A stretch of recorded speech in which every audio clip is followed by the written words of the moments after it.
ensonga ya Honorable Veronica twajogerako.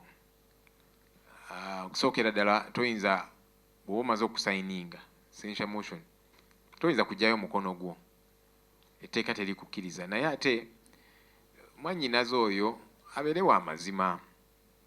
Kikulu ng'abakulembeze ne tubeera ba mazima. Meeting gy'agamba kuba agamba mbu namuyita mu meeting ne muwuddiisa asayininge, simanyi na lwe nasemba kwogera na Honorable Veronica. Nene ekyokubiri meeting gye nayita yali ya shadow cabinet. Honorable Veronica tabeerangako member wa shadow cabinet, era ne meeting eyo teyagiriimu, yatuula wano nze nagikubiriza teyaliimu kubanga si member wa shadow cabinet.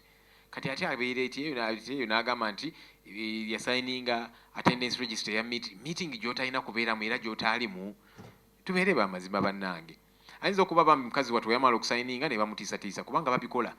Abantu abasinga basayininga babasindikira bu messages ne bakubira amasimu, kaakati gwe togenda kuddamu kufuna trip wabweru wa ggwanga, togenda funa kino, tojja funa mukisa gwogera mu parliament n'ebirala. So naye ayinza okuba bamutiisatiisa n'agamba nkibuukamu ntya, naye ate engeri gy'agezaako kibuukamu yeyongera kumwonoona. So tubeere ba mazima ng'abakulembeze. Ki ekinaatuukawo ku abo abataasayininge? Eky'omukisa omulungi nti okusingira ddala ng'abamemba ba parliament tuli accountable eri abo abantu abaatulonda. Era njagala kukubiriza abakulembeze bannange tuwulirize abantu abatusindika mu parliament ki kye bagamba.